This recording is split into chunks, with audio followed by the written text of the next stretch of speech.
மாளவ மன்னன் மாதவசேனன் தனக்கு ஒரு புது அந்தரங்க ஆலோசகனை நியமிச்சுக்கலாம் அப்படின்னு விருப்பப்பட்டான்.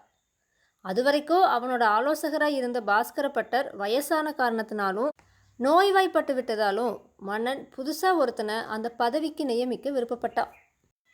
அதை பற்றி அவன் தன்னோட அமைச்சரான சுரேந்திரர் கூட கலந்து ஆலோசித்தான். சுரேந்திரர் என்ன சொன்னார்னா, அரசே, நம்மளோட நாட்டில் அரசியல், பொருளியல், நீதித்துறை, ஆட்சித்துறைன்னு நிறைய துறைகளில் நல்லா படித்தவங்க இருக்காங்க. இந்த பதவிக்கு அறிவிப்பு செஞ்சோன்னா அவங்களில் நிறைய பேர் உங்களை பார்க்குறதுக்காக வருவாங்க. அவங்களுக்கு தேர்வு வச்சு நல்லா படித்த ஒருத்தரை தேர்ந்தெடுக்க நம்ம பாஸ்கர பட்டரோட உதவியை நாடலாம் அப்படின்னு சொன்னார். மன்னனும் அப்படியே செய்யலான்னு சொன்னான்.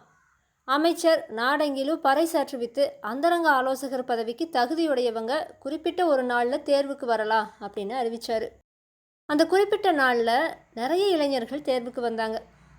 அவங்களுக்கு நடந்த தேர்வில் ஞானமணி, நவமணின்னு 2 பேர் எல்லாத்துலேயும் முன்னதாக வந்தாங்க.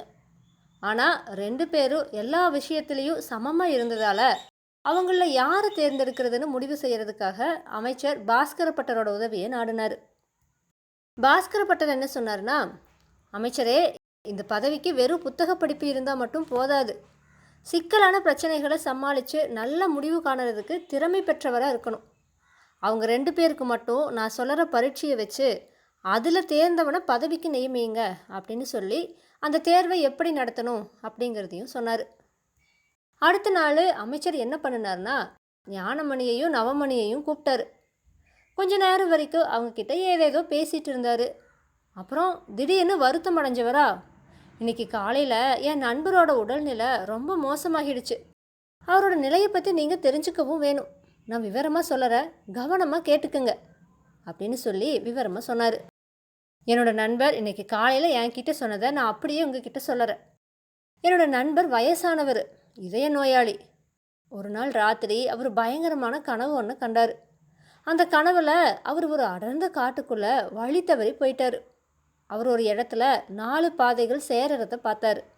மங்கிய இரவில் நட்சத்திர ஒளியில் அவர் அதில் ஒரு பாதையை தேர்ந்தெடுத்து நடந்து போனார். வழிநெடுக மரங்களும் முட்களும் புதர்களுமா இருந்துச்சு.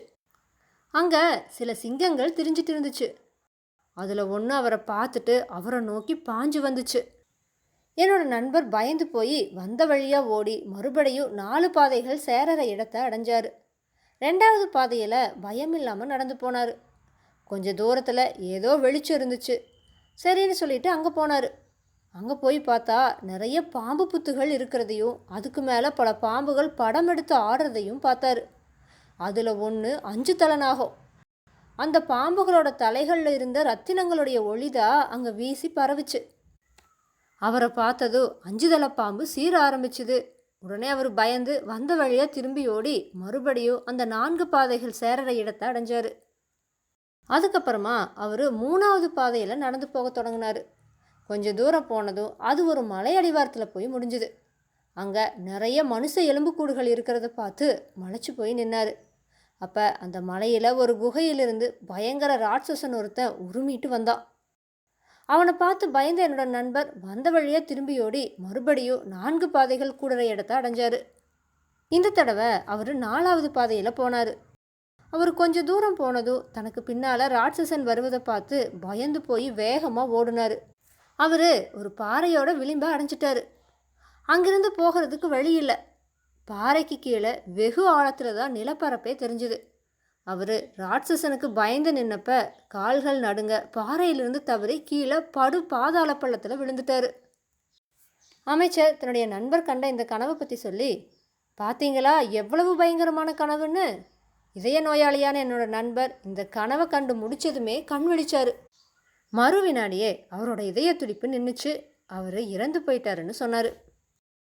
அப்போ நவமணி பயந்து போய் மெதுவாக தாழ்ந்த குரலில், கனவுல காணுற காட்சிகள் கூட மனுஷனோட உடல் நலனை பாதிக்குது. தங்களோட நண்பர் 4 முறைகளில் பயந்து ஓடி இருக்காரு. அந்த பயம் அவரை ரொம்பவுமே பாதிச்சிருக்குது. கண் விழிச்சும் இதய நோயாளியான அவர் பயத்தால் இதயம் தாக்கப்பட்டு உயிரிழந்திருக்கணும். உங்களோட நண்பரோட பிரிவால் உங்களுக்கு பெரும் துயரம்தான் ஏற்பட்டிருக்கு அப்படின்னு சொன்னான். இதை கேட்டதுக்கப்புறமா அமைச்சர் ஞானமணியை பார்த்தாரு. அவன் சிரிச்சுட்டே, ஹாஹா, என்ன அருமையான கட்டுக்கதை அப்படின்னா.